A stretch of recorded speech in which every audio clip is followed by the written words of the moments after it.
அனைவருக்கும் வணக்கம். நம்ம இன்னைக்கு செல்வத்துக்கு அதிபதியான மகாலட்சுமி தேவி எப்படி பிறந்தாங்க அப்படிங்கிறத பத்தி பார்க்கலாம். முன்னொரு காலத்துல தேவர்கள் சாகாவரம் பெறணும்னு நினைக்கிறாங்க. அதுக்காக தேவர்களோட தலைவனான இந்திரன்ட்ட சொல்றாங்க. இந்திரன் பிரம்மா கிட்ட சொல்றாரு. அதுக்கு பிரம்மா மகாவிஷ்ணு கிட்ட சொன்னா தீர்வு கிடைக்கும்னு சொல்றாரு. தேவர்கள் எல்லாரும் மகாவிஷ்ணு கிட்ட போய் சொல்றாங்க. மகாவிஷ்ணு கவலைப்பட வேணான்னு சொல்லிட்டு இந்த பார்க்கடலை கடைஞ்ச அமிர்தம் இருக்கும்னு சொல்றாரு.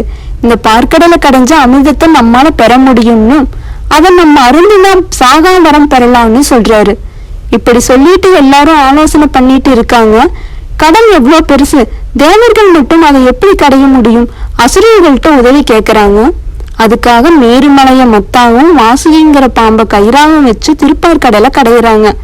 அப்போ வாசுகி வழி தாங்க முடியாம விஷத்தை கக்கிருது.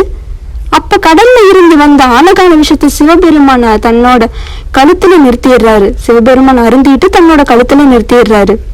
ரொம்ப வருஷமா கடலை கடையிறாங்க. அமிர்தம் வர்றதுக்கு முன்னால நிறைய பொருட்கள் அதுல இருந்து வருது.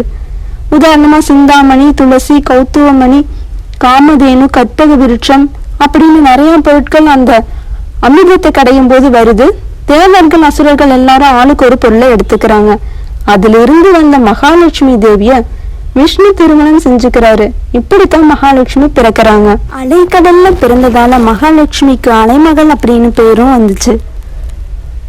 இந்த மாதிரியான வேறு புராண கதைகள்லாம் நம்ம இன்னொரு வீடியோல சந்திக்கலாம். இந்த வீடியோ உங்களுக்கு பிடிச்சிருந்தா லைக் பண்ணுங்க, ஷேர் பண்ணுங்க, கமெண்ட் பண்ணுங்க. கமெண்ட்ல உங்களுக்கு எந்த மாதிரியான புராண கதைகள் வேணும் அப்படிங்கறத பத்தியும் சொல்லுங்க.